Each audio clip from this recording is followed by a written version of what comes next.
Don't. Just.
Guys,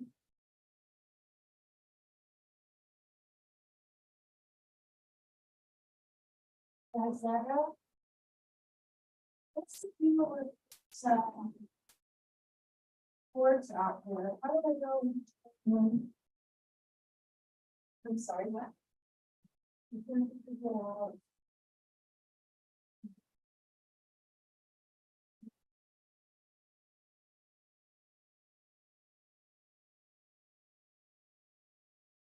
Red. Okay, push the button.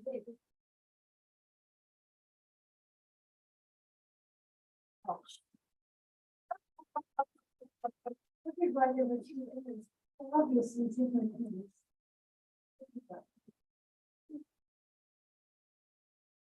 It does, and I'm not really sure what happened. I got so.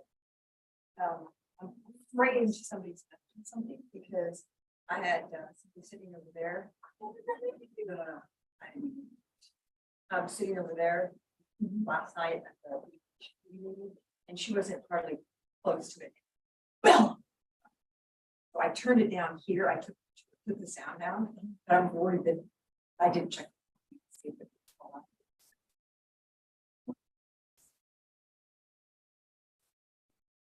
My goodness, guys, one of the really wrong. Keep it back. Are they on? No, this is fun. You've noticed it. Hello, hello, hello. What's this? Hello, hello. Is it something? Hello. Yeah, this one's.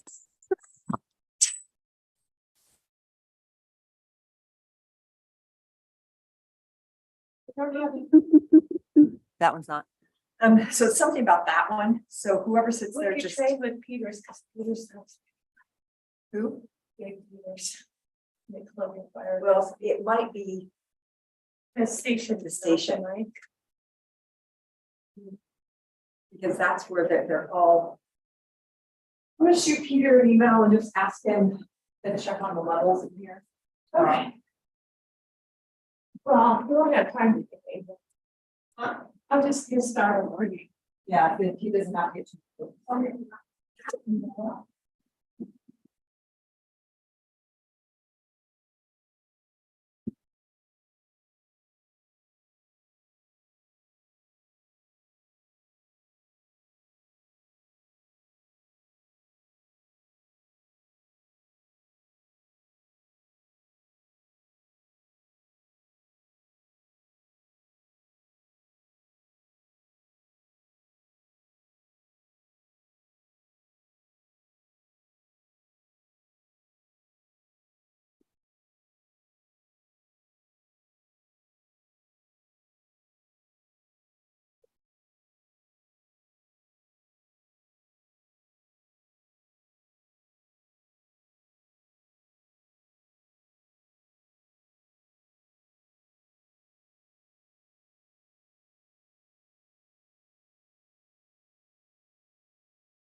How are you? Things that I eat. Good, thank you.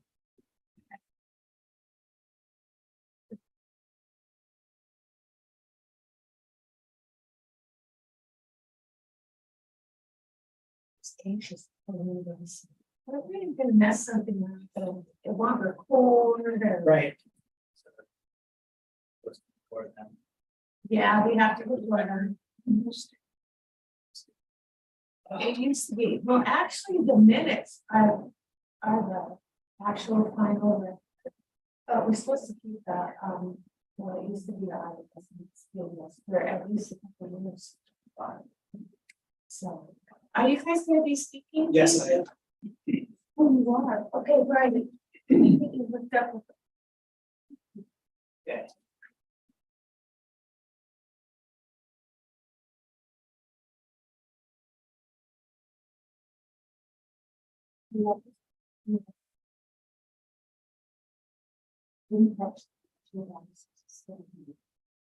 Okay.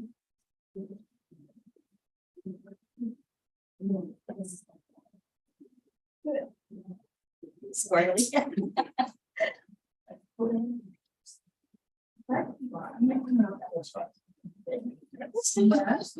Okay.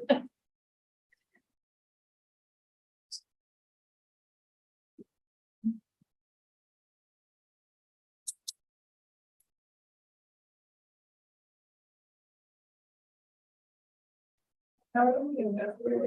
Okay, let's-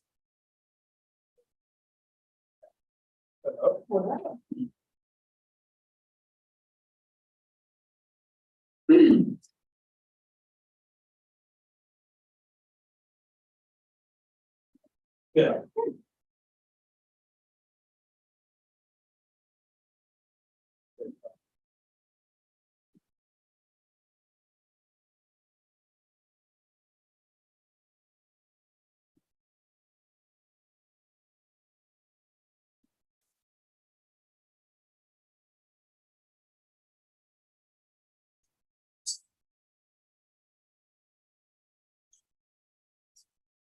Well, will I be able to ask if has any questions at the end of my presentation? I've got about like 7 or 8 minutes. Well, it's like, it's different than a public hearing. Right. I think you're. I think we should Okay. ask if you want to. You know, whatever. I'm sure they will though. Okay.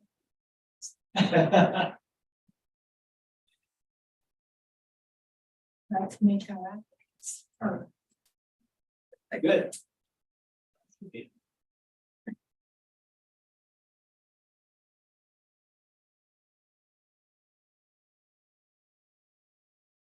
so are you still that quarter probably, or are you going this way first? I'm gonna go this way first.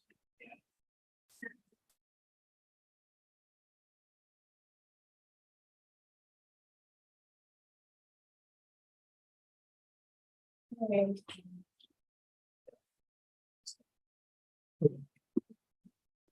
Yes, I've been shifted. I'm gonna, I'm gonna go around Tim. Tim, how are you? I haven't seen you in ages. Yeah. Go around. Well, 6 feet, that's good.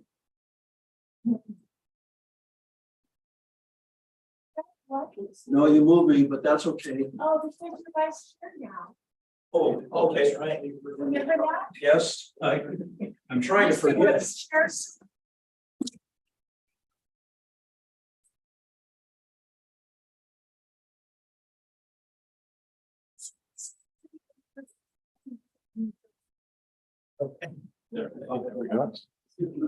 Good evening. Speak up. No. For some reason it's hard though, because it feels like you're really loud. Yeah. No, it's around you, it's really- Yeah.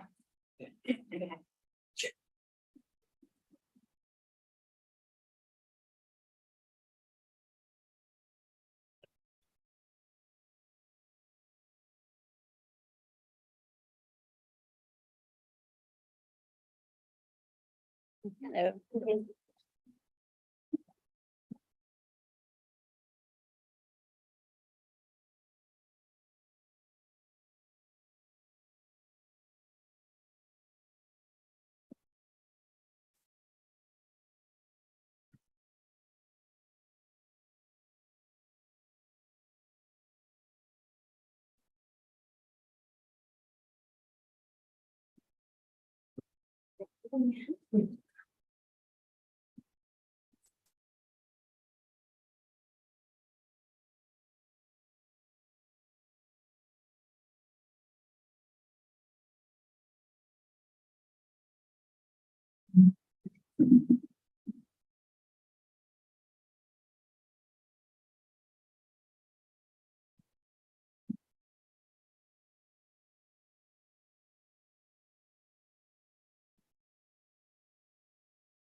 Drops.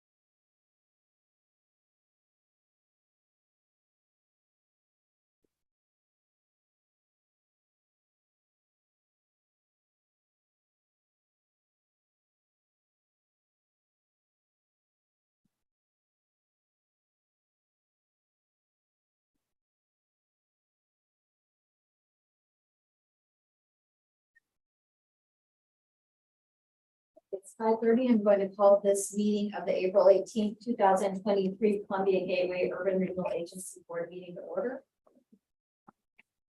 Paula, will you please do the roll call? Stacy Coburn. Here. Scott Hagee. Here. Darcy Long. Here. Tim McLaughlin. Present. David Peters. Here.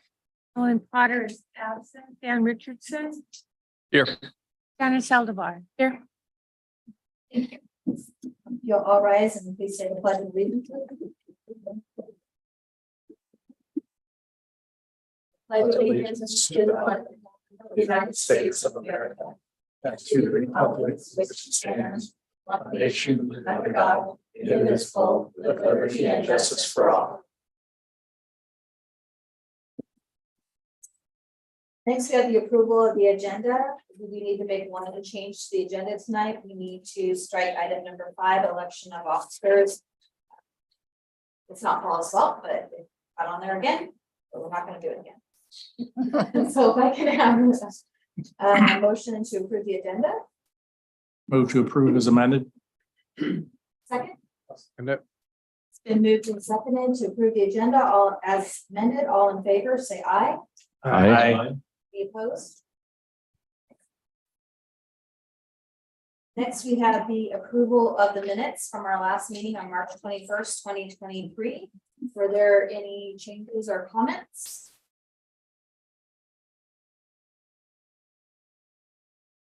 Seeing none, do I have a motion to approve the minutes? I'll make a motion to approve the minutes. Stacy, All in favor of approving the minutes, please say aye. Aye. Any opposed? Approval, minutes are approved. At this time, we have public comment.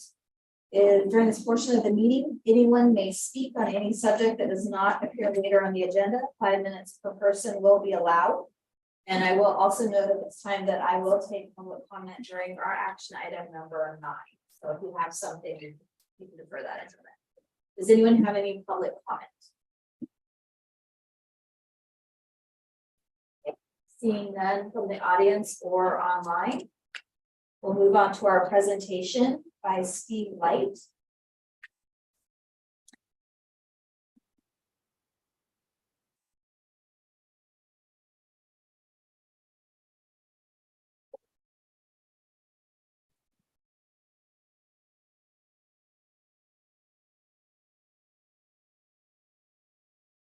Hi. My name is Steve Light, and I thank you all for allowing me the opportunity to present for your consideration a long anticipated expansion project at Freebridge Brewing located in the Mint Building downtown. This project has been in the works since 2016 and is now ready to move forward with possible funding assistance from the Urban Renewal Agency. I believe Josh Chandler has provided you an outline of the project, including a more detailed narrative, budget, and images of the site where the expansion will take place. If not, I have copies that I can pass around for review. Does anybody need any? I would like. Yeah.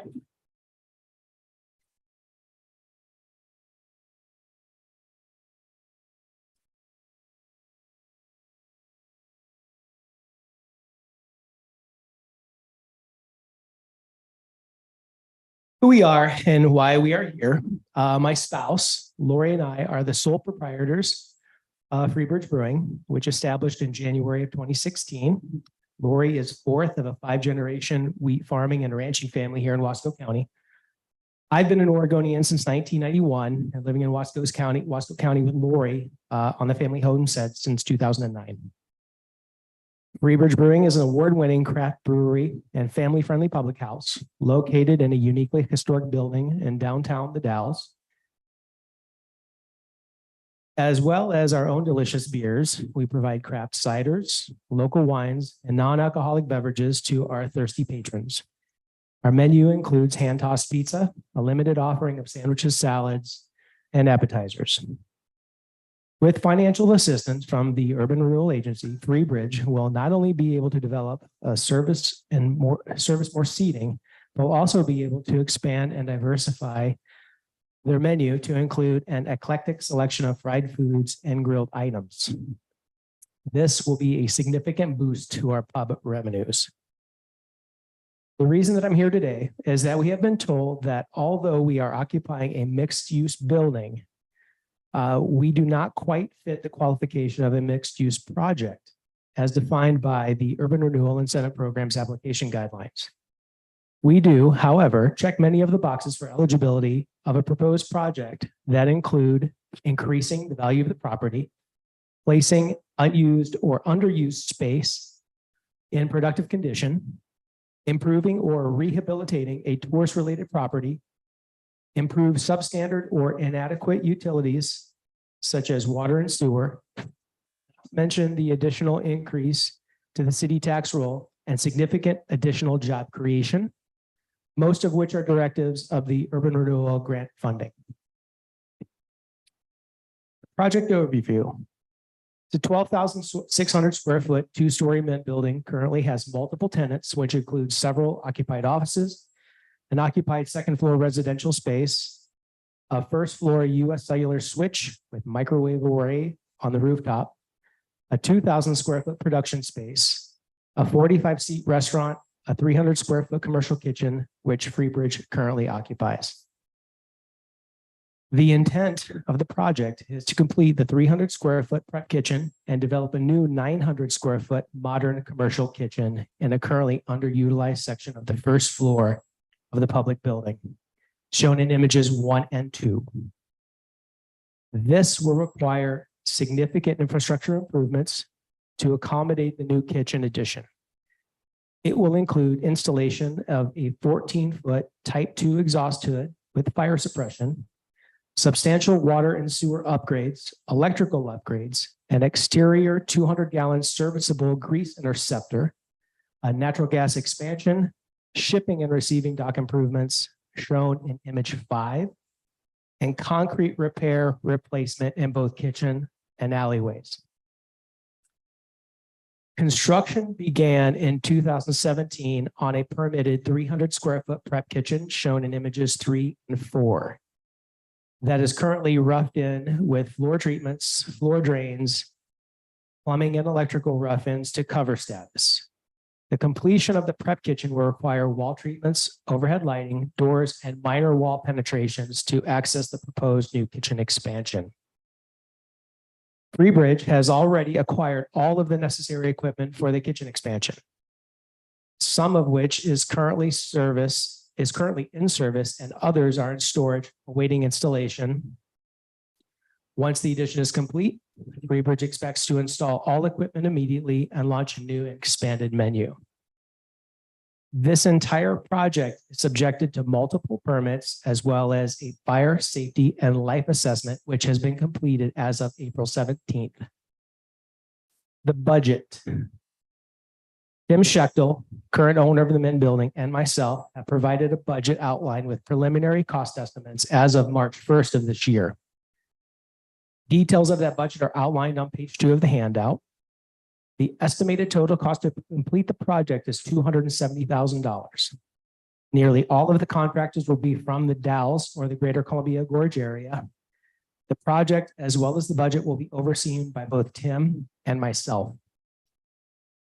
The timeline for the project. Due to the nature of construction, the timeline for breaking ground is of significant concern now. Most, if not all, of the contractors are already to begin their contribution to the project immediately. We estimate that the project timeline will take 4 to 6 months to completion. If we don't get scheduling commitments from the contractors in the next 30 days, we may miss out on a window that will quickly close due to timing. They are all getting progressively busier as the construction season opens up. Also, Freebridge wants to take advantage of the new kitchen addition while in their busiest months in order to capitalize on additional revenues. The ask. Freebridge Brewing has made significant contributions to the city of the Dalles through providing consistent livable wage employment, an inclusive gathering place for all of its citizens, and an in-kind service to an incredible community, even through the most challenging of times. We are significant stakeholders downtown and know that Freebridge Brewing is a worthwhile investment of taxpayers' money. Although we don't fit the current incentive program guidelines, we ask the committee to please consider a partnership and assist in funding our expansion project. Thank you for your time and consideration. Does anybody have any questions? What areas don't you check off or don't meet? Well, we're not including any what would be considered residential mixed use. Even though we are a mixed use building, we're not actually checking that box to qualify for the $150,000 matching 70-30 grant, which is what we originally applied for. And I know that that definition hasn't completely been adapted or adopted yet, but I'm assuming that we will not be in that mix. So we'll be talking about it. Yeah. Did you want to make some comments, or do you want me to think how it's better? Why we asked for the presentation? Yeah, definitely. Thank you, Steve. So Steve and Tim came in and presented an application to us for this project, a month or 2 months ago, maybe. And in that time, we were going to do some additional checking on the mixed use definition. And it was made rather clear by the board that a mixed use per this program is the addition of a residential unit. So they already have an existing residential unit. So ultimately the money, the project is really going entirely toward a commercial use only. It's not adding any residential use. So per the definition that we're currently presenting to you this evening, it doesn't follow in that mixed use box. But it is technically, yeah, if you look at it through a land use scope, it is a mixed use building. So that's why we asked for the presentation to basically, bring it in front of you to see if there's any consideration for additional funding that could go towards this project that is outside the box of the incentive program.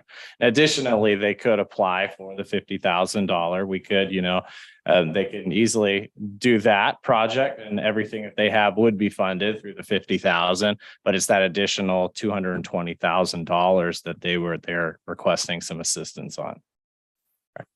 So, as I'll just repeat again, because half the board is new. So the incentive program was to let people know what we wanted to incentivize, but it's not meant to exclude any projects that come before us. And so that's why we asked Steve to come before us and see if this is something that the agency board would like to see. Any other questions besides Tim's?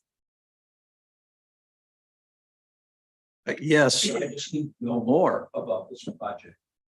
Or, we can base any multi-use or mixed use for residential. How could that be applied to this property? It won't be with the definition of our program. One of the, goals that the agency had when we set out to create this program was to incentivize and encourage new housing in our downtown. So by the fact that this already has existing housing, which is great, it doesn't add a new unit. So it's not per this definition or what we are presenting tonight. It doesn't fall in the mixed use category, therefore bumping it up to the 150. But really what we want to do tonight is we want to give feedback to Mr. Light about what this board would be willing to look at so that he can work with Director Chandler to actually put forward an actual proposal for us to consider. This is just a presentation to let us know what he's thinking and for him to get our feedback before he goes to the effort of putting something down on paper for us to vote.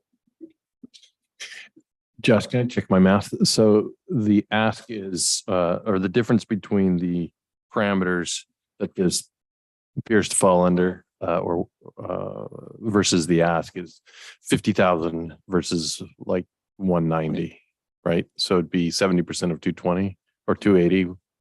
It would be, yeah. Did I So get my math? 100. So if it's in mixed use, it would be 150 that we would be providing, 70% of 150. Got it. Thank you very much.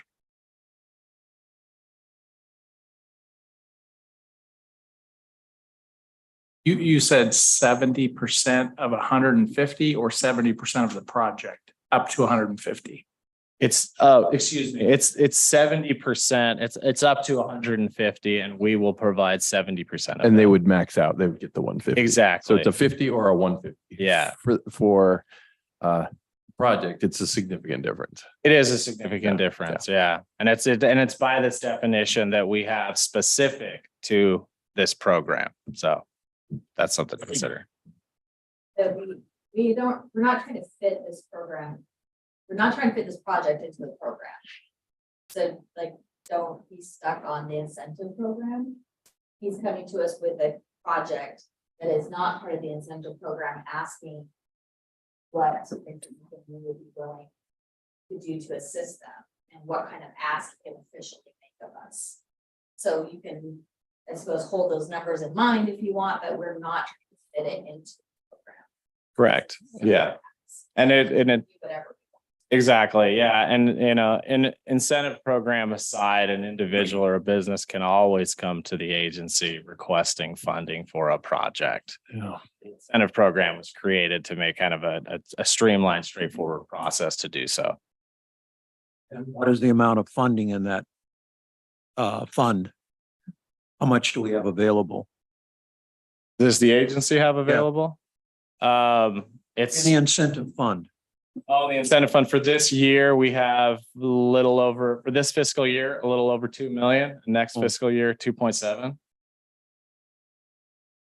And of that 2 million, how much has been spent or dedicated? Of that 2 million, we've spent 128,000. So there's still a substantial amount. Okay, And, yeah. And it can always be something that if we find out that are massive projects that come through, we can always go back and amend that budget to add more money to it if we need to. And the takedown of the Tony's building is a different pot of money. It's not out of that 2 million as well. Correct. It's already set aside. Yep. And so is the First Street project. So.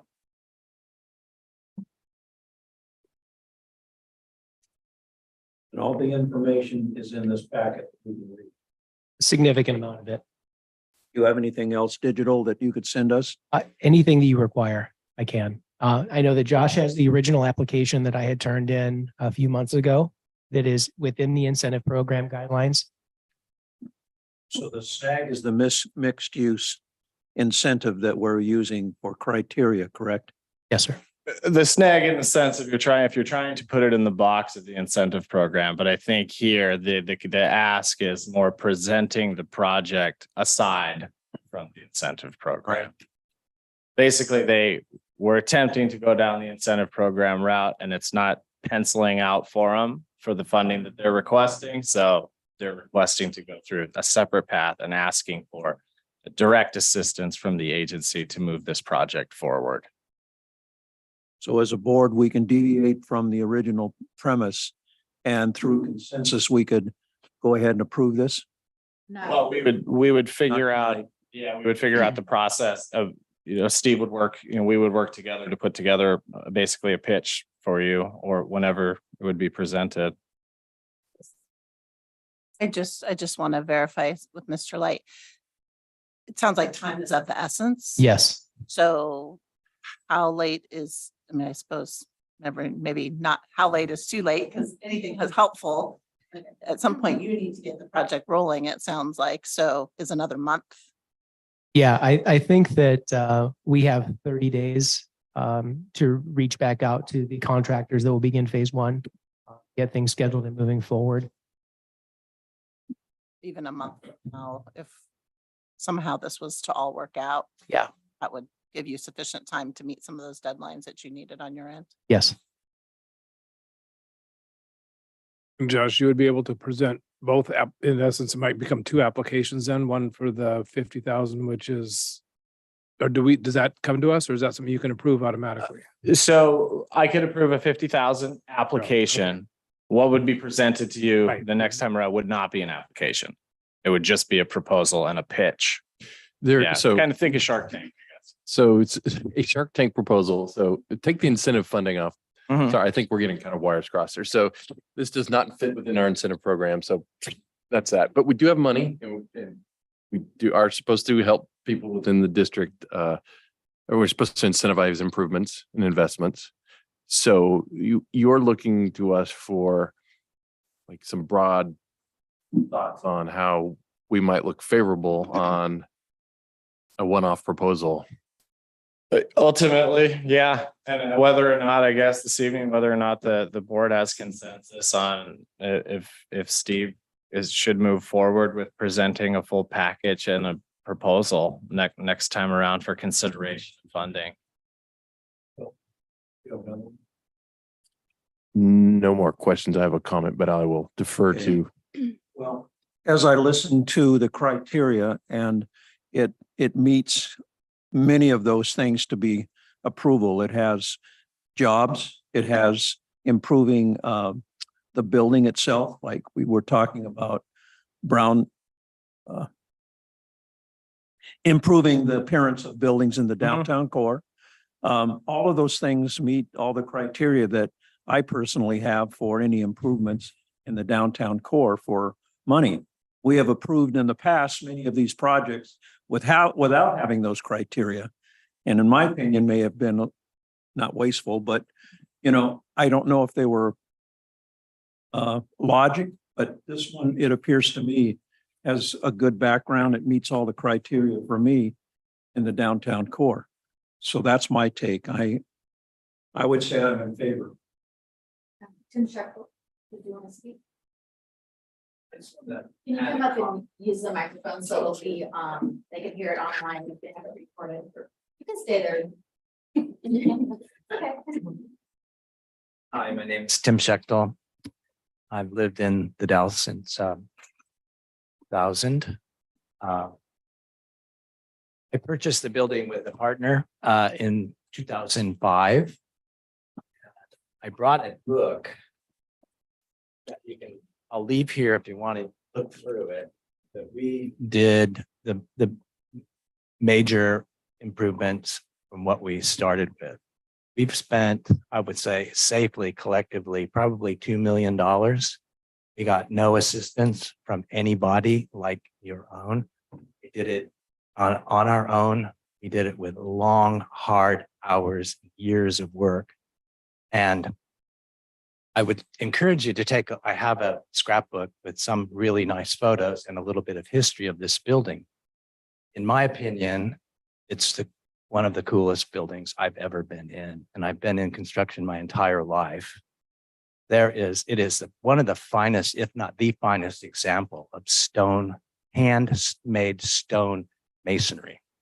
The only reason it doesn't require earthquake retrofit is because it hasn't budged even in the slightest. The narrowest, the thinnest wall is 2 feet thick. The exterior walls are 3 feet thick. It's a compilation of basalt masonry and brick masonry. It's a veritable fortress. We had a winery there for about 7 years, and we would get on any weekend probably 10 people who just came to see the building. And every year during historic Dallas days, we had streams of people going through with the, what is the sorority? It's the Red Hats, guiding people in the front through the brewery or the winery and out the cellar door. We had repeat visits. We had the American Numismatic Convention tour that was held at the Coliseum in Portland, bring 200 people who are coin collectors to the Dalles. So I'm just throwing this information out there. Some of you may have never seen the inside of the building. I would give anyone a free tour to come down. And if it means a on-site walkthrough for you to see the scope of what the building actually is and what work it still needs, not just the build out. We're trying to find enough to do masonry restoration, a new roofing membrane to protect it. There's a lot of things that we've laid the initial infrastructure into the site, but it's not adequate for this level of food service in business. But I encourage you to take a look. You can look at the photos tonight, and if you want to come down and walk through with us, I'd be glad to do it anytime for the time. Scott, I thought you like you're about to ask something. Yeah, I have questions, I guess. One of the questions is the project financially feasible without any funding?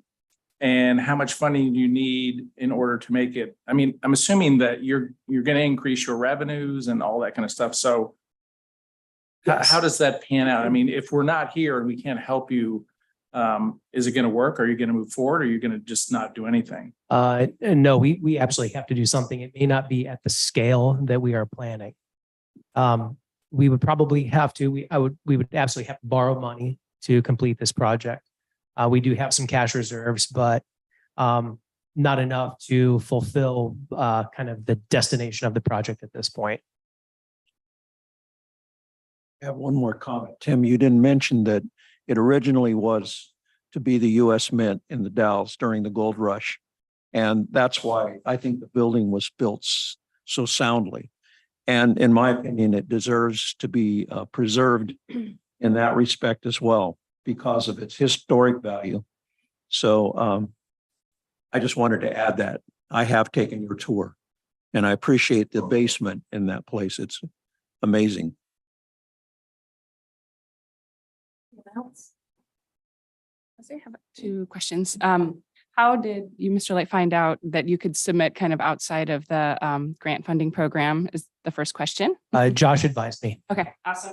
And then were other folks who submitted proposals that maybe didn't fit the bill, given that same kind of potential advice to come and present proposals?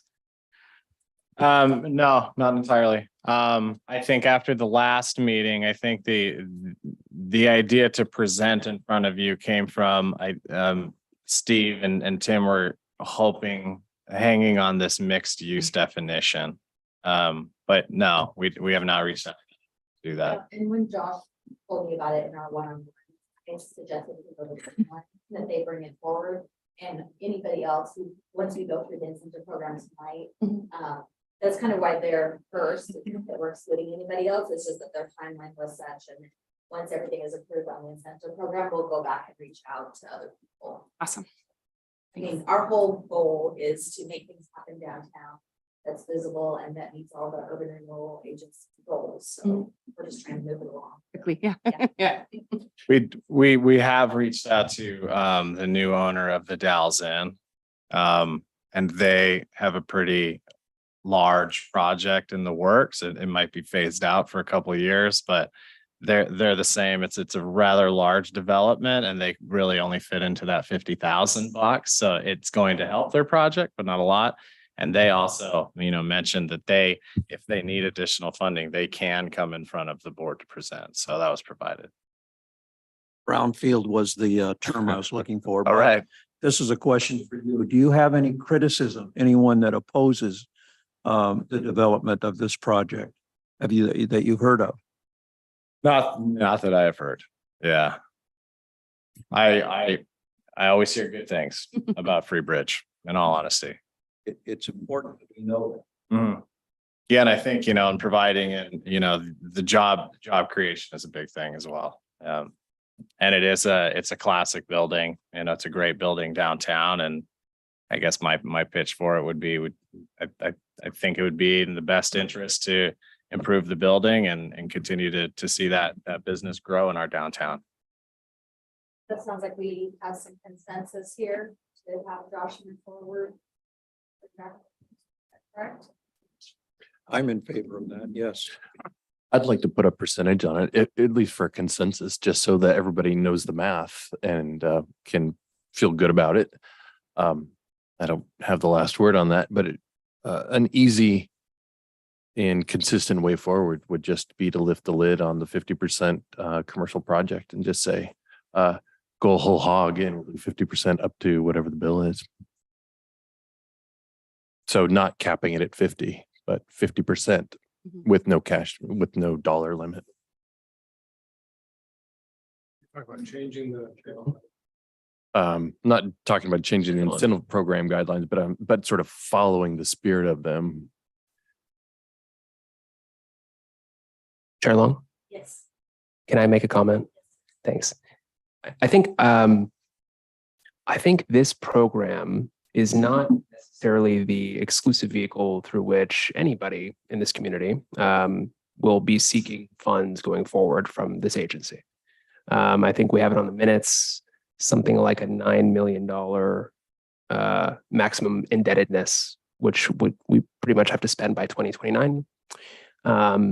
And so I always understood, and when I was drafting these guidelines, kept in mind that the purpose of that program was to accelerate and make more convenient for the everyday person with a relatively smaller ask to have a more expedited process, which doesn't necessarily involve Shark Tanking it and putting together a PowerPoint and the things that are otherwise eligible. And in those cases, that's why we put so much effort into these guidelines, because we're sort of getting a pre-approval from the board. I don't think when I was drafting this and through my many conversations with Josh on this, we ever considered this to be the exclusive vehicle by which anybody could request money from the board. And so I think, and we can certainly think about, as you all should think about, Dan Richardson's comment just now about, some changes to the program. But just wanted to sort of just leave this comment with you all that there's going to be opportunities for anybody to come and make a pitch. And that's sort of the bread and butter of urban renewal. And the guidelines, which we'll talk about later in this meeting, are sort of a supplement to that, not a replacement. So hopefully that's a little helpful. Okay. Can I, Chair Long? Thank you. That is helpful. And we do, as we are sort of embarking on new and expedited and hopefully accelerated support for folks working downtown, that we have that understanding. I guess I had in mind that we would still want to have some sort of consistency. So not every project is starting, is just a throw of the dart at the board and be like, maybe you get a lot, maybe you get a little, who knows, depends on how we're feeling tonight. So that's spirit, which I intended, that idea of consistency. In the past, we have looked at the project and looked at what it would take to make it happen. So what the gap was, what didn't pencil out for them to do it on their own. And so that I think would be the direction that I would give Josh, is to work with them and bring back a proposal to the board that is a reasonable ask that helps this project go forward. Because we want to develop the downtown. Sooner we have lively and better heavy employed downtown, the better off we all will be. And it will certainly kick off other projects. People will be encouraged to see that something's happening. We've all got a consensus that this is a project we do want to support. So if you could just work with them and bring us back. Yeah. We appreciate it. Yep. Maybe a quick comment. Yes. I'm still trying to get my feet wet on this because I haven't been around it. So I'm not sure where all the money is. Generally speaking, a project that needs 70% funding, I kind of question how feasible it is from a business standpoint. So I think that's an important thing, that the business itself, whatever it is, it needs to be very viable. And I don't want to be just subsidizing, things that are not very prolific. So I think it's important for us, if we want the downtown to grow, we just can't pour money into subsidizing businesses. I think we need to somehow incent to enhance and accelerate maybe, and I don't know exactly how we do that, but 70% is a lot, in my opinion. So I agree more with what Dan was saying, something in the order, I wouldn't want to be over, funding more than 50% of a project. That just, that's a little too much in my opinion. Follow your. I'm sorry, can you speak into the mic? Sorry, yeah. Thank you, Scott. Just following on that thought. The major investments that we put into the building were not in any way related to a particular business. It went into the ground. It went into the walls. It went into infrastructure. So that building basically had one piece of Romex running one light bulb in the 3,000 square foot cellar and a stairway coming down into darkness. There was nothing. I encourage you to look at what we did. So we did that on our own, and it was backbreaking. Months and months of work, and then years after that, continuing to build it out. But we put the guts in, and that infrastructure, most of that has never been utilized. It's there. There's water, there's power, there's 4 meter bases on there. There's 5 gas meters. There's piping and plumbing. As far as we could go, we put a brand new storm connection to the city sewer or to the city storm system. We put $20,000 just in to put a pipe into the sewer in the alleyway in the back. So what Steve is talking about, yeah, there are some interior improvements, but that's hard assets. That's real estate that we're investing. It's not a business. I mean, I have a business of renting that place, but my investment will be there for hundreds of years or as long as the building is preserved. So that's the difference. what we're trying to do now, and a major part of this is a sewer infrastructure, is that we had to put a lift station to lift up to get gravity flow to the city sewer. That was another $15,000 or $20,000, and it's fairly hard to maintain with the which is called fog that comes out of most restaurants. It's fats, oils, and grease. The city sewer public works people are going crazy about fog in the system coming from everywhere where there are not adequate grease interceptors. That's a major part of this infrastructure that will be there in the ground functioning for years. So it's 70% is going to be value realized for a very long time, not just whether a business becomes profitable or not in that structure, but that structure is being enhanced. That's the difference. And I think you need to take a look at that. How long is that money going to make a difference in the community? And if it's done right and done professionally, that building will, there's about 42% of space within that building that is not even utilized. I mean, it's been built out, it has power to it, but it's not occupied. Steve's going to take a big chunk of that and probably more for the kitchen to get to the dock. He'll have a cooler in there. So he's going to occupy a good portion of that building that's already has heat, it has power, it has gas, and it's insulated. So our future plans is to find a grant to help us restore the historic masonry up above and get a new roof membrane to protect all the investment that's in the building already. So just wanted to throw that in to differentiate between investing in a business and investing in infrastructure. Right. Well, and I understand that. I appreciate that. What you just said, though, the last things you said seem like things that urban renewal should be supporting more so than just the business inside. So the infrastructure, and now you kind of, who's doing the project? Is it Steve doing the project or are you doing the project? Well, I've been a contractor most of my adult life, and I did do all of that. I was contracting that at the time. I maintained my builder's license. I also had a state plumbing license. So I had journeyman people on my team who did that. That was all done. So we are hiring Devco, mechanical. Yeah, and that wasn't my question. Like, is Steve making all this investment? It's his business, his investment in your building. We're helping him. Okay. Yeah. So it's kind of a split project. Yes. Okay. And he mentioned that he might be able to get,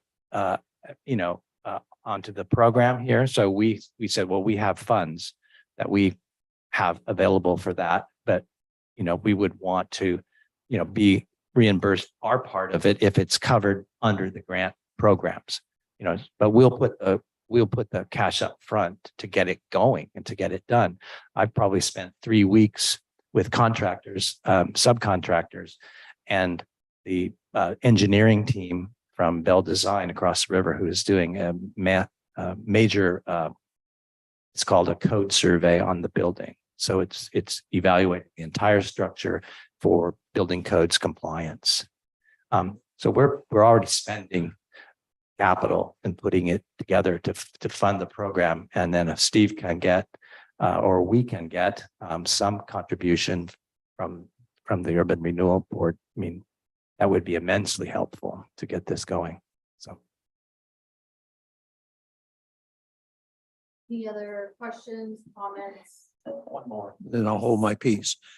The basement, does it have access from above through either an elevator, dumbwaiter, or an exterior access?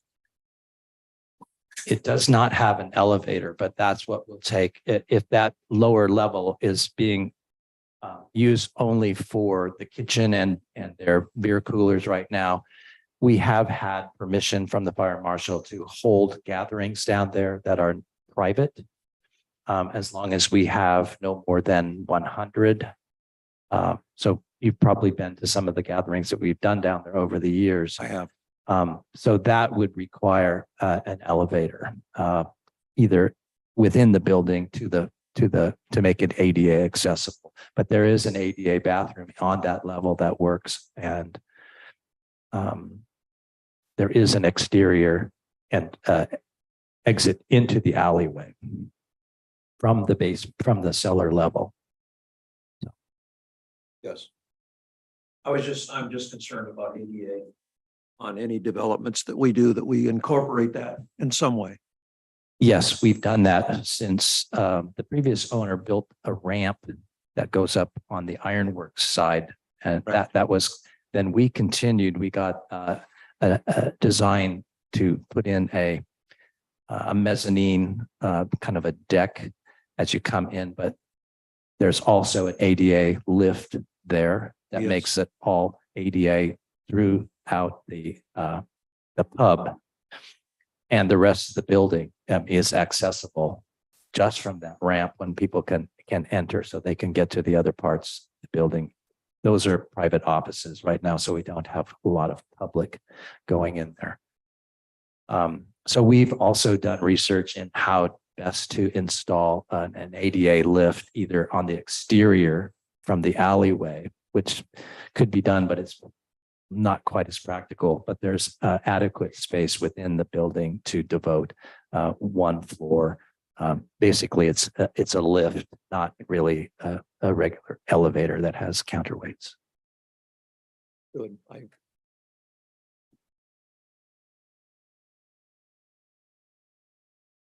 Director Chandler, do you have enough from us in order to work with them and bring something forward to the next meeting?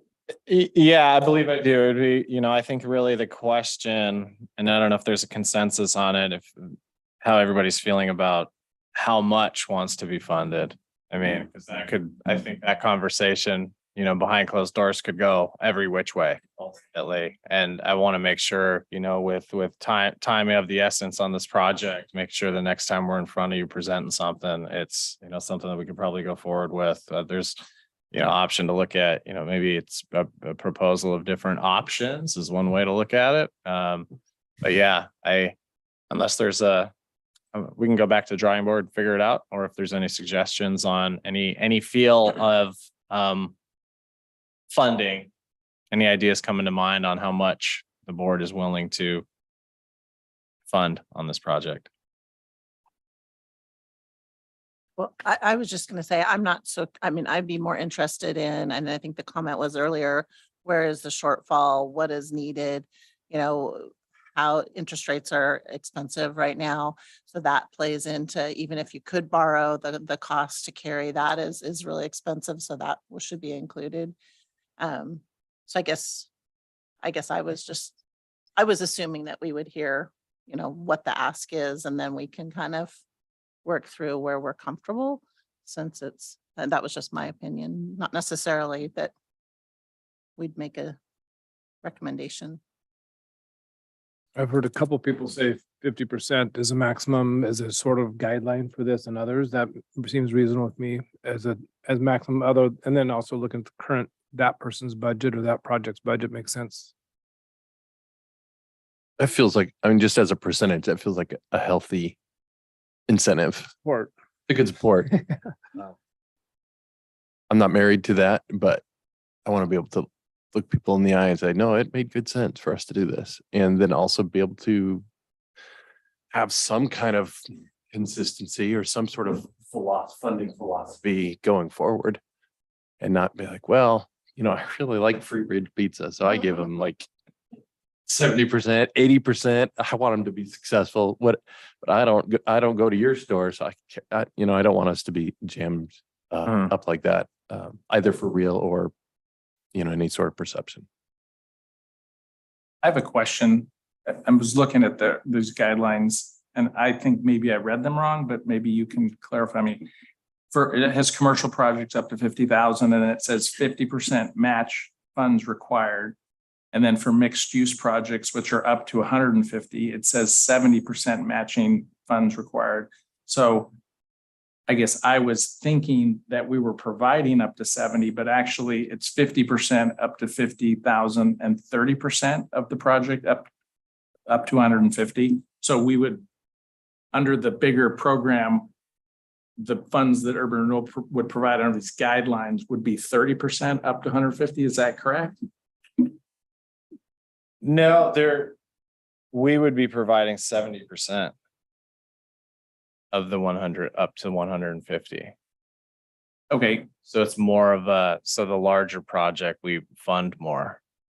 oh, okay, because maybe we'll talk about this because we're going to talk about this, but when it says 70% matching grant funds required, that to me says that they will provide up to 30%, but you have to have 70%. Yeah. And we'll provide up to 150,000, but it's only 30%. Okay, I was just curious what that meant. No, thank you for that. Point. So I think at this point, Josh, why don't you work with them and then bring me back into the loop? A pretty good sense for you of what the board is looking for, Yeah. and we can work that out, and bring it back. Okay. Sounds good. Yeah. Look, guys. Okay, next we have our action item, which is consideration and approval of the Urban Renewal Incentive Program amendments. Presentation by Director Chandler, and then we'll have some public comment. Great, thank you. Chair Long, board members, Joshua Chandler, Urban Renewal Manager. The next item we're going to discuss is consideration of the amendments to our agency's incentive program. During our last meeting, we facilitated a discussion to talk about some key topics, amendment topics, and provided our recommended guidelines as well as the red lines of the what we went through in the past couple months here. This program, as I mentioned before, was launched last August. It's provided $128,000. However, we have, encountered some shortcomings and barriers that we felt needed to be addressed, and decided to go address it through some amendments. Over the last couple of months, as I mentioned, staff has been working on these modifications. And really the important thing to point out is that this is a great program. It's sure to incentivize, development within the area. We just needed some clarification and fine tuning. And although looking at the red lines, it may seem like we started all over, we didn't. The intent is there. It remains intact. And I'm just going to touch on a couple of the main points going through. These points, bullet points that are listed in the staff report are kind of the main topics, the main changes when you look through the red lines. And although you'll see there is a substantial formatting changes, looking at the first project and applicant eligibility. This is, currently within the program, the eligibility requirements are kind of distributed throughout the packet. There's a couple on like the opening pages, and then you look further down, there's some additional eligibility requirements. So what we did is really created minimum requirements, minimum requirements of a project or of an applicant. They're presented in the very beginning of the packet now, at the beginning of these guidelines. And we really just added some additional detail to them. Next is probably the biggest stumbling block that we've had with the project is determining eligibility. And currently how the code reads, or how this program reads, is that it lays out these goals that the agency had, that the goals that the agency would like to achieve through these projects.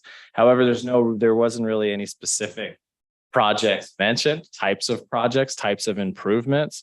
So we felt it was helpful to clearly list those out. And we have a list on page 2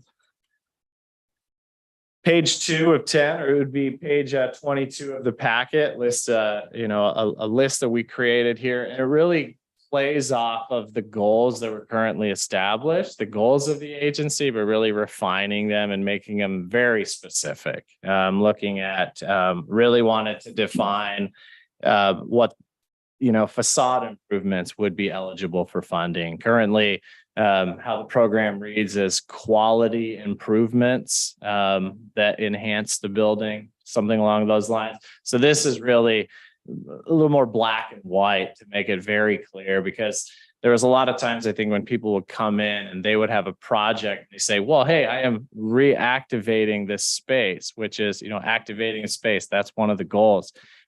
activating the space by putting flooring in or putting painting on the walls. That is not something that we are going to fund. So we just wanted to basically create a list that an individual can look at this list and find out what they want to do with their project. And within that list, basically the goals are embedded into the list. And then the other long list that we added is a list on ineligible projects. So we wanted to be very clear on the list, make sure that an individual knows going into it what is and what is not covered. The next is the application and review process. And this is the addition. We really kind of beefed this section up a little bit. There was very little information currently on the process itself. Some of the information was listed throughout, but it wasn't clear. We didn't have a concise list. So the changes that we were proposing is we really created a detailed step-by-step process, what to expect from the very beginning. And one of the things that's added in at step one is a mandatory pre-app meeting. This mandatory meeting, currently how the guidelines read is, reach out to agency staff to talk about eligibility. It's kind of how it reads. And, this is having this mandatory meeting. This really helps us weed out whether or not something is eligible or ineligible. We added 2 application material requirements. So we wanted to be very clear on what had to be submitted. And then also looking at the different types of review, the review by the administrator or the agency manager, as well as the review at the board level, and then the decision process. And then with the decision process, we also added in an element of an appeal. So it gives the individual an applicant an opportunity to appeal the administrator's decision, and they would be able to appeal it to the board. And then the board would have the final say. We're hoping, though, with the pre-application meeting, we wouldn't really ever cross the line of needing to get to an appeal, because from that pre-app meeting, we would let an individual know what is eligible, what's ineligible. So we probably would never need to cross that bridge, but it does give an individual the opportunity to present it to the board if they see fit. The next is removing the funding limit. This is something that we talked about at the last meeting. This is removing the currently established $700,000 funding limit. And really what this does is it allows the agency to fund a project as much as they'd like. But ultimately those, all funding must adhere to state BOLI funding requirements, which is a $750,000 public match for a project. But within BOLI, there are various funding exemptions, things that don't go towards that $750,000. One of those being system development charges. So really by removing this cap, it allows the agency the ability to just fund larger projects if you feel the need. Terminology, we talked about, possibly including a terminology maybe laid out like a definitions page within the packet. We considered it, but the more we added to the language of this program, we realized it wasn't really needed because we made it very clear. The language that's used, we made it very clear. So there wasn't any need to do that, basically laying everything out, upgrades and improvements and things like that. We did touch on one specific term, and that was mixed use. And that was the conversation that we just had here. So what we are moving forward with is a mixed use project per this program must have residential and commercial, and it must be adding a residential unit. Funding, we really added more language. I worked with the city attorney on this, as well as we had some outside counsel helping us work through this and redlining it. And I think that's what happens when you work with 2 attorneys. You get a lot of language in a program, but it makes it a little more black and white that way. And it's what we were looking forward, what we were looking at when we entered into this. Additionally, we added program participation requirements. This talks about readiness. touches on security documents. This is where we talk about trust deeds and liens on the properties, the restriction periods.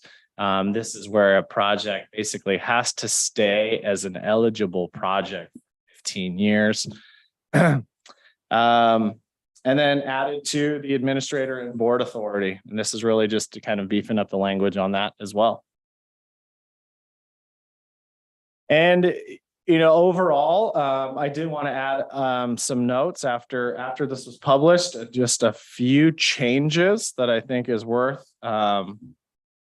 taking a look at. And this is on packet page 24. Step 2J, and this touches on the fact that an applicant needs to be approved through planning, building, or historic. They need to have that approval. It was missed, I think, in the final red line. Before we distribute funds, you must have land use approval. But for an individual, we feel it's too much of an ask for an individual to go through the entire land use process, put the money out for a land use process, to then come to the board and find out that there will be no funding for that project. So it is definitely, we just wanted to remove that from the application requirements. But there is still a section. If you look at then packet, or excuse me, it's on page 8 of 10 of the guidelines. There is a section that we currently have required compliance. That right there mentions that you need to comply with zoning, historic review. So, and it's not, excuse me, just for the clarification, it's on packet page 2849 and their required compliance. The other change though is to remove the final sentence from that. There is no need. This mentions that no person may simultaneously seek zoning and or land use approval of the property in question. You could go through that process, but like I'm saying, it's removing both J from the steps as well as that final sentence just gives the individual the opportunity, if they want to put all in and apply at the same time, they can, but it could impact their project if they find out that they don't have funding through the agency. And then ultimately the overall process of adopting this is a change. Last time when we adopted it was just through an action. We chose to go through a resolution this time. That was recommended when we were putting this together.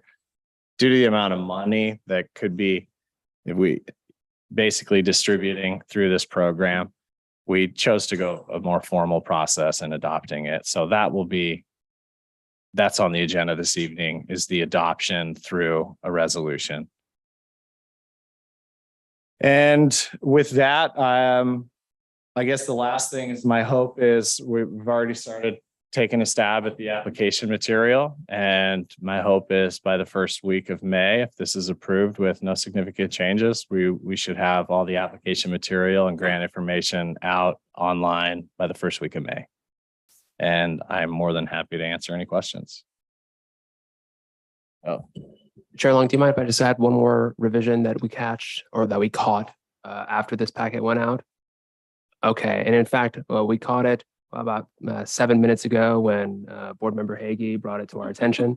And so I just wanted to say, to be consistent with the rest of the guidelines, on page 7 of 10, that is to say page 27 of 49, we articulate, mixed use projects. In order to be eligible, an applicant must demonstrate a matching investment of no less than 30%, which I believe is consistent with this board's direction to begin with. Somehow in the mix, and it's definitely my fault. I changed up some of the language, but I didn't change the percentage. And so in addition to the 2 changes that the agency manager made or recommended you all make, I'm also going to recommend you all make a change to the bullet point, the first bullet point on the first page of the application packet, changing that 70% to a 30%, just to remain consistent with your collective wisdom. Thank you. There any questions from the board?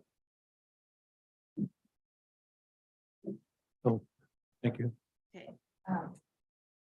I have a question. Again, I'm sorry, No, trying to don't catch up. Ask questions. No, it just, I guess I'm going back to the 70%. When I think about a project, now clearly you guys had a lot of discussion about it. When I think about providing 70% of a project, that's a ton. That means the person doing the project only comes with 30% to do this project. And I'm not sure.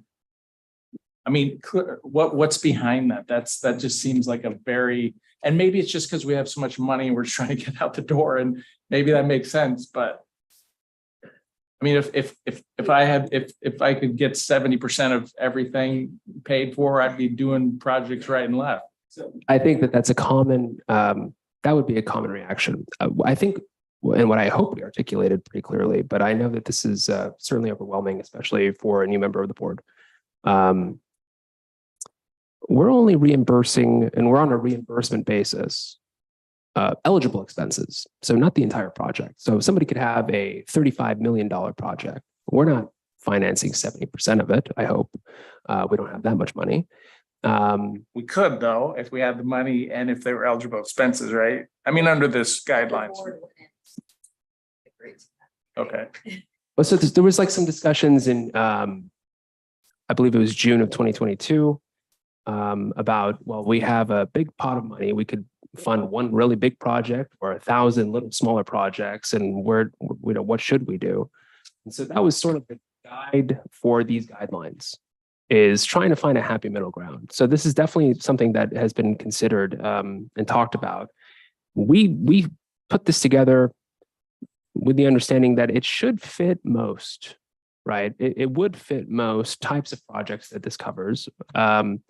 We will have those, one-offs like Mr. Light will come in and their project may be otherwise eligible and may have a ton of eligible expenses, but it doesn't really meet the criteria of the guidelines. And so they'll have to proceed down a different path. But, if a project has $35 million, and that's the project's budget, but only $1 million of those are eligible expenses, we're only funding 70% of those. And so it's not as an overwhelming a deficit as it should be.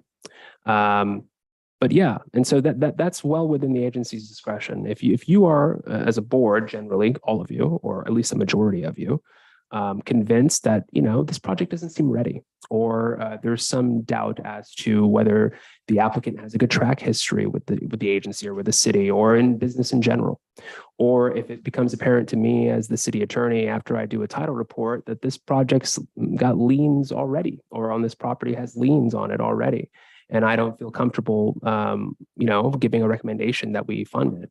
There are other protections in place that would, and I think, I don't want to put words in your mouth, but I think the idea here is to protect these public resources. And we don't want to support generally failing investments. I think that there are sufficient protections, I promise, in here that should never happen. You never know, but we're trying our best to mitigate that risk. But then again, if this board feels otherwise, Josh and I serve at your pleasure. If you'd like this to say something different, let us know and it'll say something different.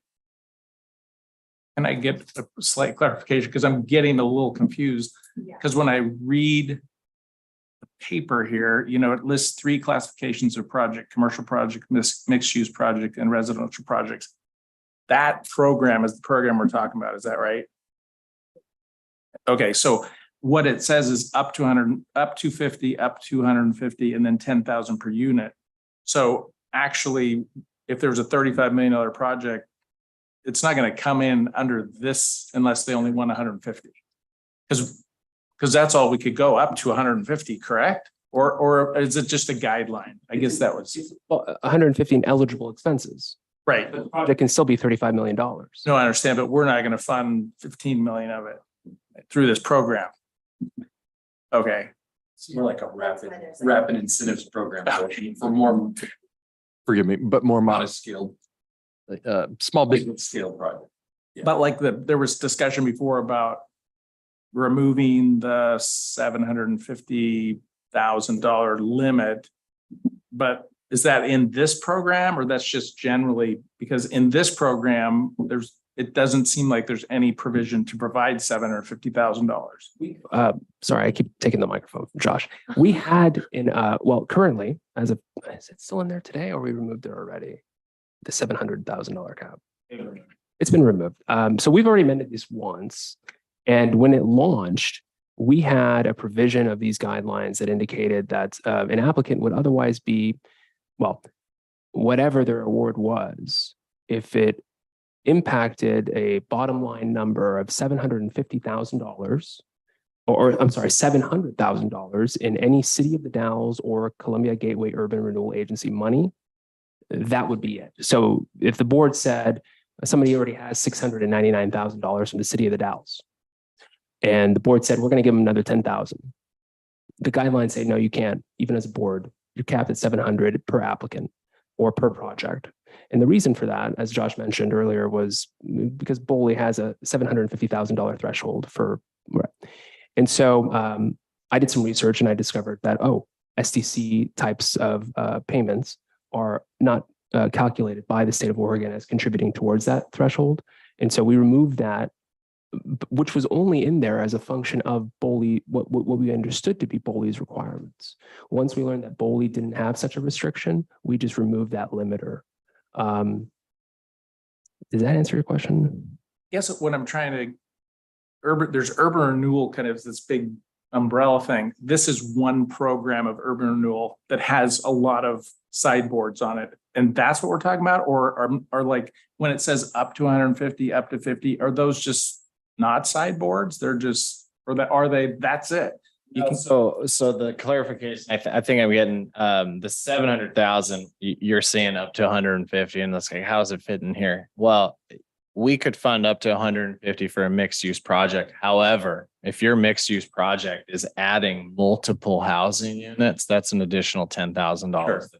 So there could, in the event of a very large project, you could get to the point where we are funding up to $700,000, let's say. Sure. Yeah. So ultimately these can be combined. These projects can be combined and you can apply for a large project that's taking advantage of all the funding that's available. Sure. But it's still limited at the levels here versus like the project we heard tonight. We're talking about looking at that outside of this program. Yep. And we could do whatever we want to do, however we want to do it. Yeah. Okay. Yeah, exactly. And doing it outside of the program, the agency can require this, and just tack on all these requirements where if someone goes through this program, they're fitting here. And like Jonathan mentioned earlier, this is getting the approval now to know what the framework is too. So it makes it easier for our review process as well going forward. Okay. So this is kind of a prescriptive product, but there's also a kind of a wide open product potentially. Exactly. Yeah, take people a lot longer to go through that program. And Okay. I guess what I could say too is, I saw this when I came on urban renewal and we were trying to do the Tupelo project. Like we really wanted housing downtown and the board was willing to fund a larger percentage of that. But the reason we had to be willing to do that is when they showed us all their financials behind closed doors, we could see that the project wouldn't pencil out unless we put it in, and we wanted the project to happen enough to be willing to do that. And so that is what could happen here is that it sounds like a large percentage, but if it's something we really want and interest rates are high and so they can't pay investors, then that might be something that we're willing to put money in because of what else it brings to downtown, to the city. I had a question, what of the 270, 800 or whatever the number was, is all that allowable? Or you were saying, Jonathan, that sometimes it's not the full amount, it's portions therein. So was the entire balance going to be potentially multiplied by 70% for what we could put in other than the 150 limit, which is in this program, which we don't have to meet anyway?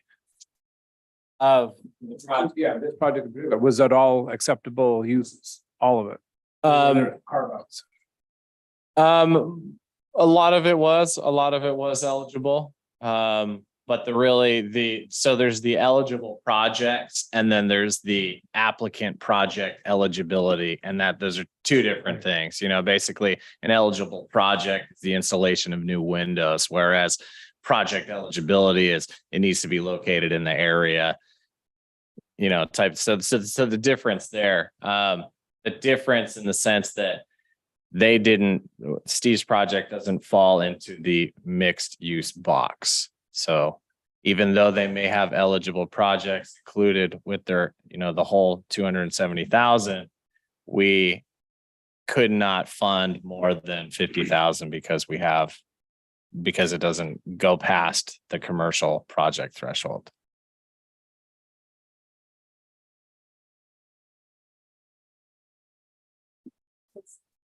I asked Mr. Kara, I think we've had this discussion early on, and I can't remember that. I think at the time the consultant said, oh yeah, we'll get that added in but I'm not sure it ever really did. There was certainly some question, and I think about, if I were to go to a bank and apply for a construction loan, somebody comes and shows up and makes sure that the windows go on before they get paid. I get paid the windows installation and that the plumbing got installed before they paid me for the plumbing installation. And I think we've had this question come up in prior projects, is that process by which to ensure that the project was completed in the manner in which we expected it to. And so, and I know you said reimbursement, but do we also, and I think just so I guess I just want to, it would make me more comfortable to understand how that would work. And also so that we don't have any hard feelings at the end. It's not that we're questioning that the project's been completed, but we've all seen recently over the last couple of years, a lot of people applied for things that, didn't really happen and got lots of money for projects that didn't really happen. We don't want to have egg on our face that we approved a project that they took the money and ran. So that has been my my mantra whenever I think about this. My day job, for what it's worth, is the city's attorney. And the city can never do half the things that this board can do, right? It has different priorities and it's much more fiscally conservative. It's all public money. But the mission of urban renewal is to do exactly what this program attempts to do. And so we operate under different rules. The city part of my job would make me run for the hills at the idea of giving out money with like a blank check, or property, even worse. Property is even worse. And so I took great care and worked very tirelessly with Josh at coming up with what I think we strongly support as a really safe program to avoid that risk. In some of the ways that we do that, you touched on in your question, really, which is to say, we are on a reimbursement basis. So we're not going to write a check for nothing. We have mechanisms for instant repayment in the event of we discover fraud or misrepresentation in any way. We have a wealth of resources connected with security interests, and it's kind of a boring financial type of law, but ultimately it basically says you sign on the dotted line and we'll give you what you want. Now, if you don't do what you say you're going to do, we're taking your entire property. And so that's built into this too. And it's not onerous, it's safe. Just do what you say you're going to do, and we'll do what we're saying we're going to do, which is to support that project, whatever that project is. But in an effort to keep applicants accountable, we also require within 30 days of the project being completed, they deliver to us a final report, which I imagine we'll be including in the manager's report at the next meeting after that's submitted, or maybe we'll even put it in the packet as here's our final reports for the year or something like that. And the applicant is, well, as part of these new revised guidelines, providing the final report, which would identify all the project's expenditures, the outcomes, and any other information we want effectively. What we're doing here is trying our best to avoid having egg on our face. I've made it my mission all along this process, probably frustrating Josh a little bit, at making sure that that was as paramount as possible, even if that meant being more rigid and less flexible when it came to deciding the criteria with which we would evaluate some of this stuff. Still, it's that city attorney in me. So I promise we've tried everything. No other urban renewal agency is doing anything more safe than we are, I promise, at least in the state of Oregon. So I hope that and I'm not going to say that I might end up with egg on my face, right? Somebody could bamboozle me. I really hope not. And I've tried my best not to. Again, there's so much baked into every single element of this process that it would be truly insidious and remarkable if somebody could somehow do that. Very unlike previous urban renewal agency decisions in the past that I've reviewed, there's no opportunity for that here. I just wondered, sure, and I realized staff, but in the banking, or you Sure. put your eyes on the project and made sure that we were on 30% or Oh, yeah. wherever we were to ensure that was completed. Yeah, absolutely. I mean, and that's the mission, is to actually complete these projects, to spend this money before 2029, and to actually see a marked improvement for our downtown. Right. Sure. What I'm gonna do now is I'm gonna open it up for split comment that I know is out there, and then I'll circle back to the board in case that opens up any other questions, comments, or. So at this time, I'd like to call on John. I believe you had some comments and questions. Yes, can you all hear me? Yes. Great. Thank you for letting me offer just a couple of comments. I would like to say, by way of introduction. Paul is gonna need your name and full name and address for the record. Yes, John Southgate. My address is 88 South 4th Street, Independence, Oregon, 97351. And by way of very quick background, I served in Portland and in Hillsborough administering urban renewal programs, including working on projects of this nature, public-private projects. And I really mean this sincerely. I'm really impressed with the work that your staff has done. It's much more coherent and well organized, and it's really legible. I think an amateur could come in and read this and get the gist of it, and someone who's dealt with this more over the decades also sees the wisdom of the approach. I think it has suitable flexibility where my perception is you want it, having listened to your work session last month, but it also has, I don't think I've seen better safeguards. They may exist, but I'm not familiar with them. This is really, I think this is a template. I did see one provision in the language that I gather may be a holdover from your prior program. That concerns, it's on page 22 of the agenda packet, item 4, and I have it, let me open up. The language says that to be eligible, a real property must not be subject to any tax abatements and or exemptions and or other tax credits and or property related subsidies unless the real property is a development receiving abatement from the Dalles vertical housing zone. So it allows the vertical housing tax abatement, which in my experience is a very important incentive for new mixed use development in downtowns. So I think it's great that you have that program, but it precludes, as I read it, any other program. So like energy tax credits, if someone wants to take advantage, I think I'm not even familiar with them, but like if you put on solar panels, you might get a tax credit, or if you're going to do a historic renovation, you want to use the federal tax incentive, the tax credits. I will just suggest that that may be, in my opinion, overly narrow. It could preclude tax incentives that I don't think would bear on the cities or the urban renewal authority's fiscal position, but which would at the same time really be important to a project being financially feasible. As I read the document too, and I guess the last thing I'll say is that you do have the safeguards. So if someone said, here are my sources and uses. I'm gonna have all these other tax credits and all these other tax incentives. Plus I want a healthy amount of funding from you, from the Urban Renewal Authority. My understanding is that that's your prerogative and even your obligation to look at, okay, what are all the sources of the uses? What are all the subsidies?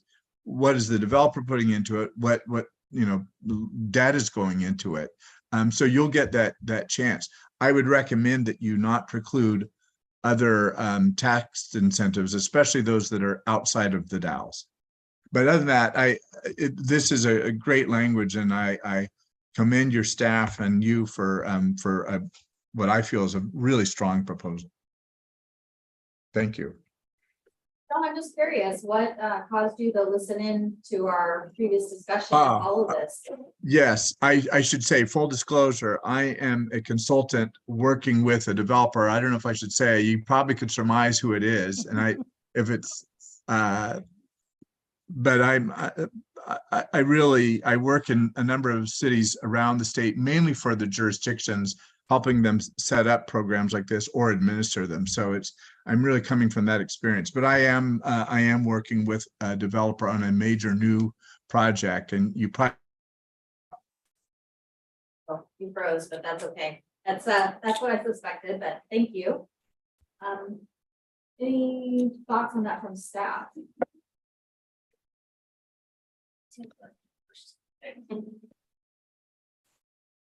Son, yeah, okay.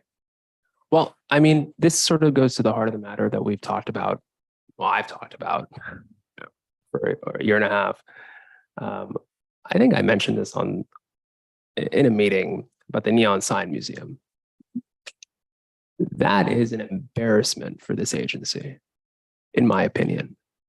And I don't mean that David Benko or the Neon Sign Museum is an embarrassment. Absolutely not. It's terrific. I love that place. But when we talk about the mission of urban renewal, sure, it's to remove blight. Sure, it's to make downtown more livable. But as a public agency, we have public responsibilities. And they didn't do anything wrong. I think the agency might have, when it offered that building without sufficient assurances that it would remain on the tax roll. And it is no longer on the tax roll and really has never been on the tax roll. And we gave it away for $0, maybe $1, excuse me, $1. And so I think I mentioned that, and I sort of made it my mission. I'm, very conservative when it comes to this public money business, for what it's worth. This, as the public comment just indicated, this prohibition, this restriction against receiving other types of tax abatements is a remnant of my healthy skepticism that this would not happen again, right? And again, we've baked in so many protections, but one protection that we can never control, because we can't control anybody really, is what happens if the occupant of this real property becomes a nonprofit or otherwise is, tax exempt. And the bread and butter ultimately of urban renewal is tax increment financing, which is a way to make money on investments.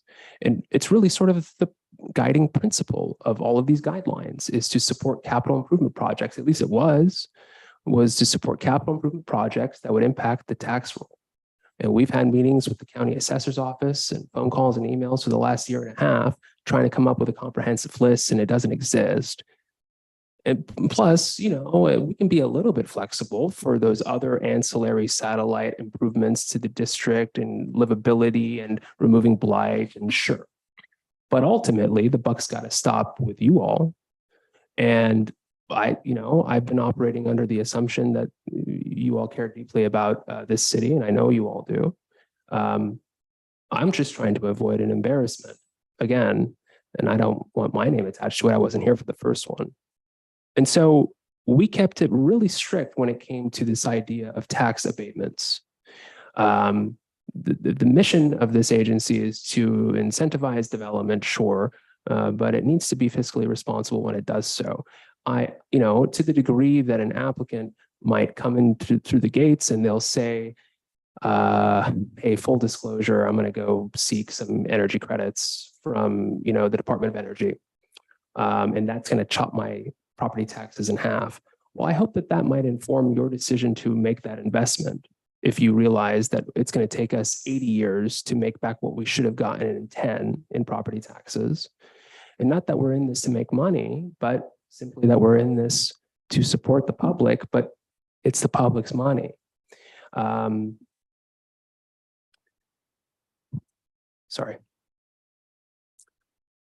One idea as a compromise, and I'm not suggesting that you all compromise, but in the effort of making a compromise, we could further specify that this restriction only applies to tax abatements or credits that impact the property tax base, because that's really what we care about when it comes to tax increment financing.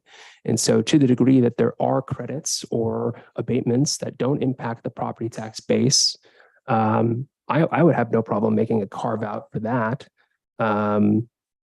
If the credit, especially if the credit helps the developer in some other way, which is another, removing a barrier to development is what I would recommend, but not at the expense of the tax base. Again, it truly is what urban renewal is all about.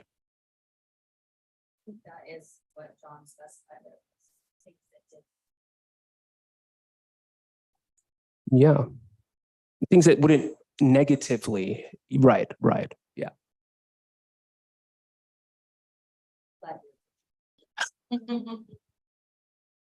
That makes sense to the people. Reasonable change. Is the public comment still open? Yes, sorry, Lindsay, I was just about to call on you. Okay, I just wasn't sure if I was about to miss it. No, And I you're fine. apologize, my video is broken thanks to my 2-year-old, so you'll get to just look at my name, so I apologize. My name is Lindsay Brady Jamay, 116 East 2nd Street in the Dalles. We, full disclosure, my husband and I own 201 and 116 East 2nd Street where the workshop is currently placed. We've fixed up 3 retail storefronts and got them up and running. We've put a lot of blood, sweat, and tears in the community and know a lot of the building and business owners in the town. So I just wanted to kind of speak up on behalf of building owners. And I was grateful to hear that Josh was reevaluating the program and trying to make it more accessible for a number of projects. I think when it comes to the movement that I've seen in the downtown community, a lot of it is centered around those building owners and business owners that have such a passion for bringing this community back to life. So being able to remove some of the barriers that may have not been considered in the first round, I think you'll see a lot more movement potentially in downtown. And so I guess I just wanted to raise my hand and say that I appreciate the reevaluation. I think the more you enable those to develop and make things better in this community, you'll see movement a lot faster. So just wanted to put that out there.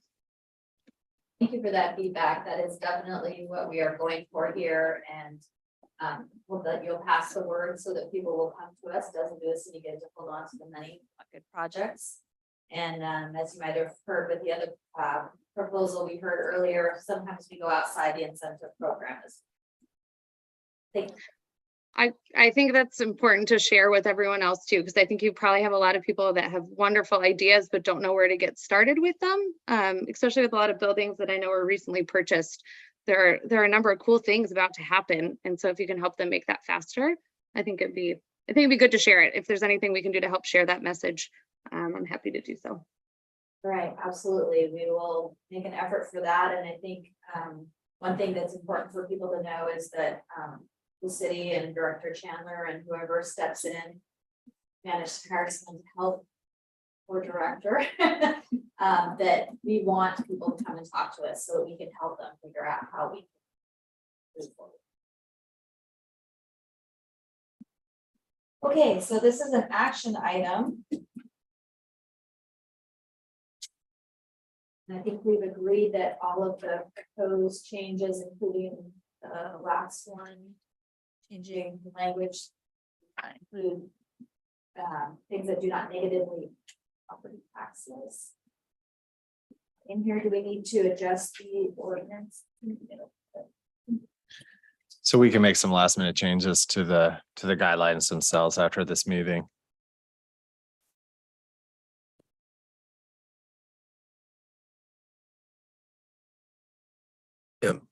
Page 48 in the packet is the resolution number 23-002. And the board alternatives are listed on page 20 of 49.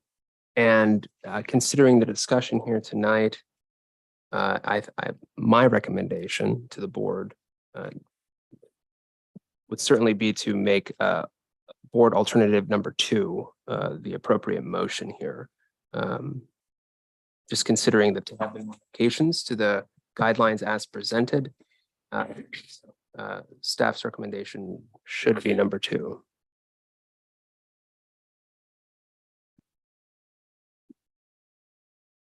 I just want to say I'm pretty pleased with the process. I know it's been a while coming, but I think the result's been positive. Jonathan, and I think both Jonathan and Lindsay sort of spoke to the discussion we started a year ago or some months back that did we want to be able to really incentivize smaller projects or did we want to incentivize bigger projects? And the answer was sort of yeah. Both. We want to support small business. We want to support big transformative projects too. And I feel like we have the tools. I hope that you do. I agree.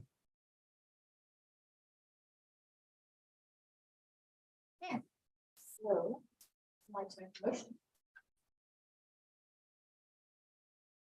Well, with that wind up, I'll make a motion.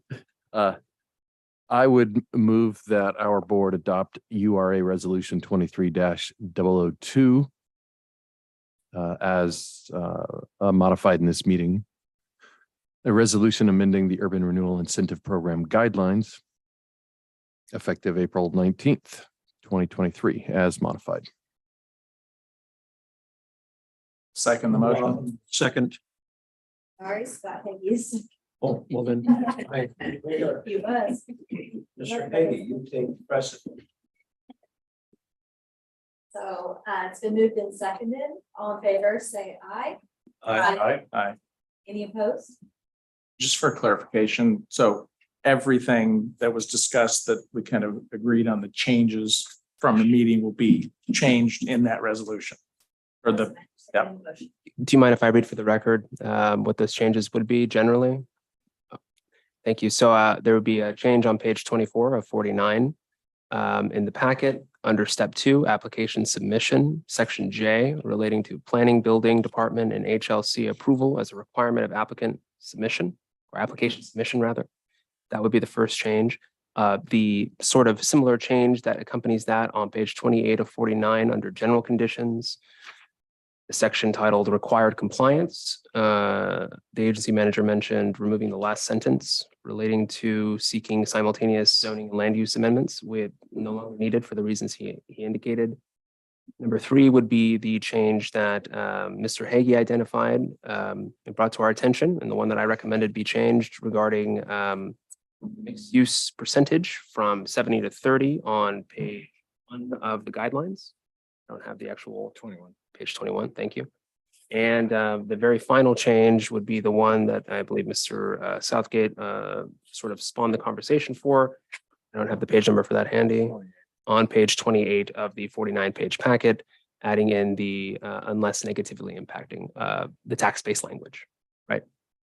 And so those I think are the 4 changes that would be modifying in these guidelines. And then also in the resolution, it authorizes the agency's manager to make those changes if applicable to the rest of the documents associated with this program, like the contract and the application, just to be consistent.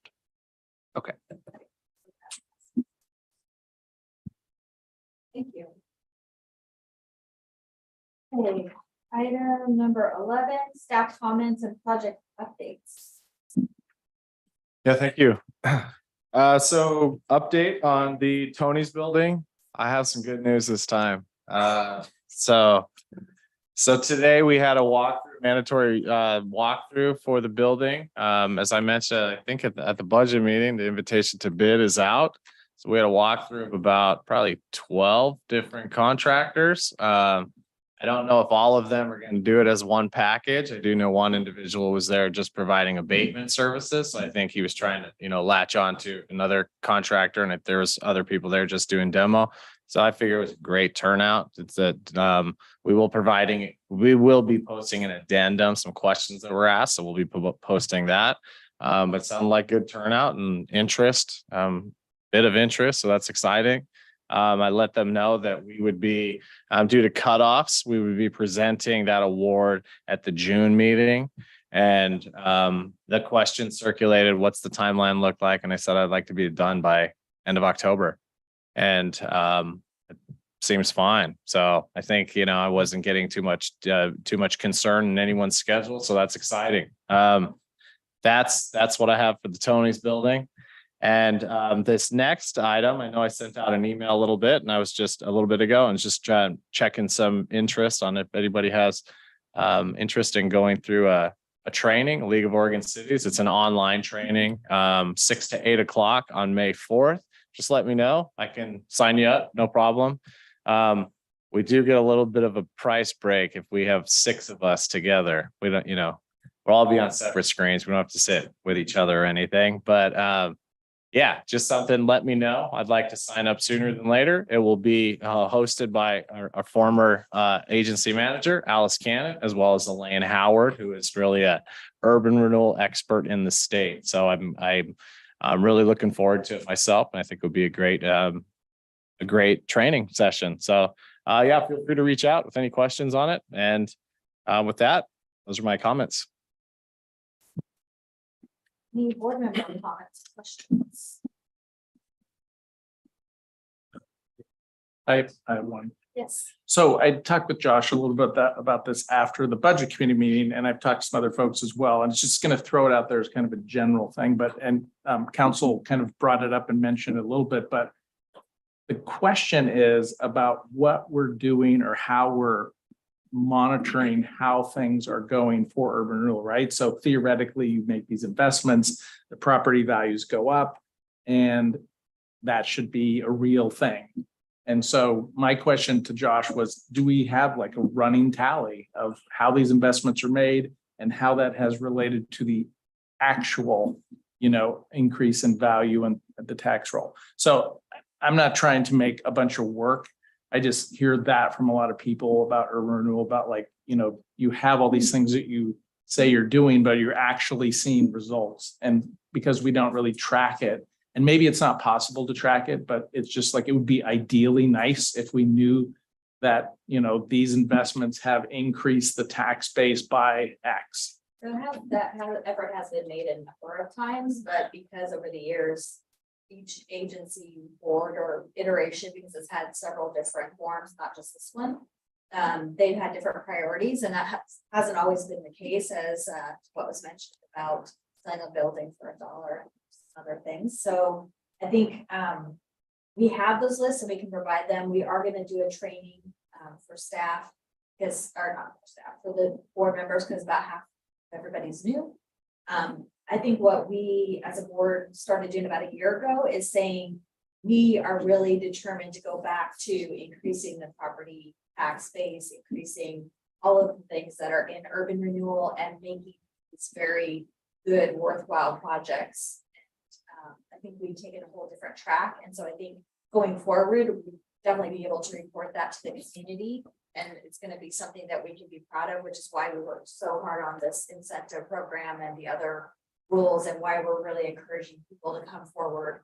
And our goal is that we want to get the money out as soon as possible, but for good projects. And so hopefully we're going to have a lot to be proud of as an agency. Cool. Okay. Well, I just felt like council made a good point that the whole point is to increase the tax base. It is. Yeah. I'm really happy also with the safeguards. Okay, so I'm going to go ahead and adjourn this meeting.